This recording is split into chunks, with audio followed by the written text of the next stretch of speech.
ആധുനിക യുദ്ധരംഗം പൂർണ്ണമായും സാങ്കേതിക വിദ്യയുടെയും മുൻകൂട്ടിയുള്ള ആസൂത്രണത്തിന്റെയും യുദ്ധഭൂമിയാണ്. കണ്ണിന് കാണാൻ കഴിയാത്ത ദൂരത്തു നിന്ന് ശത്രുവിനെ കൃത്യമായി വേട്ടയാടുക എന്നത് വ്യോമയുദ്ധങ്ങളിൽ ഇന്ന് നിർണായകമാണ്. ഈ രംഗത്താണ് ഇന്ത്യ തദ്ദേശീയമായി വികസിപ്പിച്ച Astra MK1 beyond visual range air to air മിസൈലിലൂടെ വലിയൊരു കുതിച്ചുചാട്ടം നടത്തിയിരിക്കുന്നത്. ബ്രഹ്മോസ് മിസൈലുകൾക്ക് പിന്നാലെ ഇന്ത്യൻ പ്രതിരോധ മേഖലയ്ക്ക് ആഗോളതലത്തിൽ വലിയ അംഗീകാരം നേടിക്കൊടുത്ത അസ്ത്ര MK1 കേവലം ഒരു ആയുധം മാത്രമല്ല, മറിച്ച് ഇന്ത്യയുടെ ആത്മനിർഭർ ഭാരത് എന്ന സ്വപ്നത്തിന്റെ പ്രായോഗിക തെളിവ് കൂടിയാണ്. ഏകദേശം 8 കോടി രൂപയോളം നിർമ്മാണ ചെലവ് വരുന്ന ഈ മിസൈൽ ആഗോള വിപണിയിലെ വമ്പന്മാരുമായി കിടപിടിക്കുന്ന സാങ്കേതിക വിദ്യയാണ് കുറഞ്ഞ ചെലവിൽ നമ്മുടെ വ്യോമസേനയ്ക്ക് സമ്മാനിച്ചിരിക്കുന്നത്. ശത്രുവിമാനങ്ങളെ അവയുടെ വ്യോമ പ്രതിരോധ പരിധിക്ക് പുറത്തുനിന്ന് തന്നെ തകർക്കാൻ ശേഷിയുള്ള ഈ ആകാശായുധം ഇന്ത്യൻ വ്യോമാതിർത്തികളുടെ കാവൽക്കാരനായി മാറിക്കഴിഞ്ഞു. എന്താണ് ബിയോണ്ട് വിഷ്വൽ റേഞ്ച്? കണ്ണുകൊണ്ട് നേരിട്ട് കാണാൻ കഴിയുന്ന പരിധിക്കപ്പുറം, അതായത് ഏകദേശം 37 കിലോമീറ്ററിലധികം ദൂരെയുള്ള ലക്ഷ്യസ്ഥാനങ്ങളെ തകർക്കാൻ ശേഷിയുള്ള മിസൈലുകളെയാണ് ബിയോണ്ട് വിഷ്വൽ റേഞ്ച് മിസൈലുകൾ എന്ന് വിളിക്കുന്നത്. Defence research and development organisation രൂപകൽപ്പന ചെയ്ത അസ്ത്ര MK1 മിസൈലിന് പരമാവധി 110 കിലോമീറ്റർ ദൂരെയുള്ള ശത്രു വിമാനങ്ങളെ വരെ കൃത്യമായി വേട്ടയാടാൻ സാധിക്കും. ശബ്ദത്തേക്കാൾ 4.5 മടങ്ങ് വേഗതയിൽ കുതിക്കാൻ ശേഷിയുള്ള ഈ മിസൈൽ സമുദ്രനിരപ്പിൽ നിന്ന് ഏകദേശം 20 കിലോമീറ്റർ ഉയരത്തിൽ വരെ പറന്നുയർന്ന് ലക്ഷ്യം ഭേദിക്കാൻ പ്രാപ്തമാണ്. ഇതിൽ ഘടിപ്പിച്ചിരിക്കുന്ന അത്യാധുനിക ആക്റ്റീവ് റഡാർ സീക്കർ സംവിധാനം ശത്രു വിമാനങ്ങളെ സ്വയം പിന്തുടർന്ന് നശിപ്പിക്കാൻ മിസൈലിനെ സഹായിക്കുന്നു. ശത്രുവിന്റെ കമ്പ്യൂട്ടർ അല്ലെങ്കിൽ റഡാർ സംവിധാനങ്ങൾ ഈ മിസൈലിന്റെ പാത തിരിച്ചുവിടാൻ ശ്രമിച്ചാൽ അതിനെ പ്രതിരോധിക്കാനുള്ള അത്യാധുനിക ഇലക്ട്രോണിക് കൗണ്ടർ മെഷേഴ്സ് സാങ്കേതിക വിദ്യയും ഇതിൽ ഉൾപ്പെടുത്തിയിട്ടുണ്ട്. അതുകൊണ്ട് തന്നെ അതിശക്തമായ ഇലക്ട്രോണിക് യുദ്ധ സാഹചര്യങ്ങളിലും അസ്ത്രയ്ക്ക് അതിന്റെ ലക്ഷ്യം തെറ്റില്ല. അസ്ത്ര MK1ന്റെ ഏറ്റവും വലിയ സവിശേഷത അതിന്റെ സാമ്പത്തിക ലാഭമാണ്. വിദേശത്തു നിന്ന് ഇറക്കുമതി ചെയ്യുന്ന മിസൈലുകളുമായി താരതമ്യം ചെയ്യുമ്പോൾ അസ്ത്രയുടെ നിർമ്മാണ ചെലവ് വളരെ കുറവാണ്. അമേരിക്കയുടെ പ്രശസ്തമായ ആംറാം മിസൈലുകൾക്ക് ഒരു യൂണിറ്റിന് ഏകദേശം 8 മുതൽ 10 കോടി രൂപ വരെ വില വരുമ്പോൾ ഫ്രാൻസിന്റെ മീറ്റിയോർ അല്ലെങ്കിൽ മൈക്ക മിസൈലുകൾക്ക് ഇതിന്റെ 4 ഇരട്ടിയോളം തുക നൽകേണ്ടി വരാറുണ്ട്. എന്നാൽ കേവലം 8 കോടി രൂപയ്ക്കടുത്ത് മാത്രം ചെലവഴിച്ചുകൊണ്ട് ഇന്ത്യ നിർമ്മിക്കുന്ന അസ്ത്ര MK1 കൃത്യതയിലും പ്രഹരശേഷിയിലും ഇവയോടൊപ്പമോ അല്ലെങ്കിൽ അതിനേക്കാൾ മികച്ചതോ ആയ പ്രകടനമാണ് കാഴ്ചവെക്കുന്നത്. ഈ കുറഞ്ഞ ചെലവും ഉയർന്ന സിദ്ധിയും കാരണം അന്താരാഷ്ട്ര വിപണിയിലും അസ്ത്രയ്ക്ക് ആവശ്യക്കാർ ഏറുകയാണ്. ഇതിന്റെ ഭാഗമായി ചരിത്രത്തിൽ ആദ്യമായി ഇന്ത്യയുടെ ഈ വ്യോമ മിസൈൽ സ്വന്തമാക്കാൻ ഇന്തോനേഷ്യ അടുത്തിടെ കരാർ ഒപ്പിട്ടു.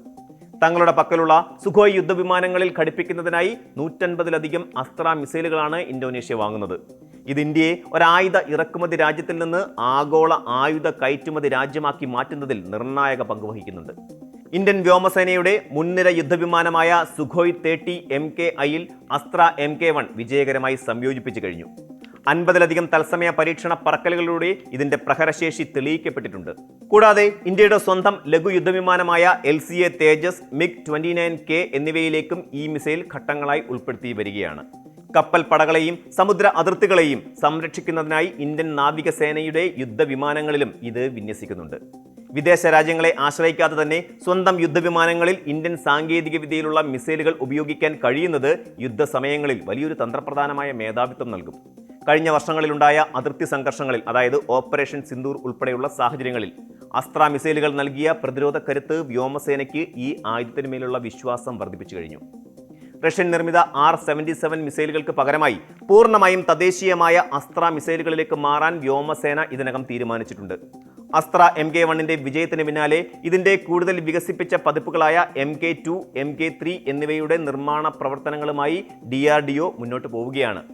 നിലവിലെ മിസൈലിന്റെ പരിധിയായ 110 കിലോമീറ്ററിൽ നിന്ന് വ്യത്യസ്തമായി ഇരട്ട പൾസ് സോളിഡ് റോക്കറ്റ് മോട്ടോർ ഉപയോഗിക്കുന്ന അസ്ത്ര MK2വിന് ഏകദേശം 160 മുതൽ 200 കിലോമീറ്റർ വരെയുള്ള ലക്ഷ്യങ്ങളെ തകർക്കാൻ സാധിക്കും. ഈ പതിപ്പിന്റെ പ്രാഥമിക അനുമതികൾ പ്രതിരോധ മന്ത്രാലയം ഇതിനകം നൽകി കഴിഞ്ഞു.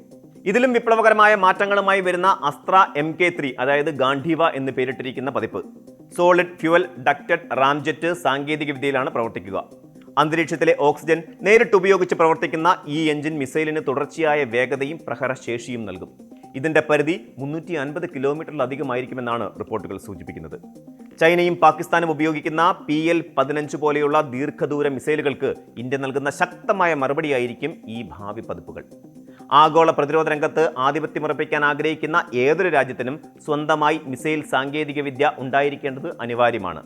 സാങ്കേതിക വിദ്യകൾ വിദേശത്ത് നിന്ന് ഇറക്കുമതി ചെയ്യുമ്പോൾ ഉണ്ടാകുന്ന നയതന്ത്ര സമ്മർദ്ദങ്ങളിൽ നിന്നും വിതരണ ശൃംഖലകളിലെ തടസ്സങ്ങളിൽ നിന്നും ഇന്ത്യയെ പൂർണ്ണമായും മോചിപ്പിക്കാൻ അസ്ത്ര പദ്ധതിക്ക് സാധിച്ചിട്ടുണ്ട്. തദ്ദേശീയമായി വികസിപ്പിച്ച സാങ്കേതിക വിദ്യകളുടെ വിഹിതം 90% അസ്ത്ര മിസൈൽ വ്യോമ പ്രതിരോധ രംഗത്ത് ഇന്ത്യക്ക് പരമാധികാരം ഉറപ്പു നൽകുന്നു. വരും വർഷങ്ങളിൽ കൂടുതൽ നൂതനമായ സാങ്കേതിക വിദ്യകൾ കൂട്ടിച്ചേർക്കപ്പെടുന്നതോടെ ആഗോളതലത്തിൽ തന്നെ ഏറ്റവും മികച്ചതും ചെലവ് കുറഞ്ഞതുമായ ഒരു ആകാശ ആയുധമായി അസ്ത്ര മാറുമെന്നതിൽ സംശയമില്ല. ഇന്ത്യയുടെ ആകാശ അതിർത്തികളെ സുരക്ഷിതമാക്കുന്നതിനോടൊപ്പം രാജ്യത്തിന്റെ സാമ്പത്തിക നയതന്ത്ര മേഖലകൾക്ക് പുതിയൊരു ഉണർവ് നൽകാനും അസ്ത്രയ്ക്ക് സാധിക്കുന്നുണ്ട്. കൂടുതൽ വാർത്തകൾക്ക് news 18 Keralam YouTube channel subscribe ചെയ്യുക.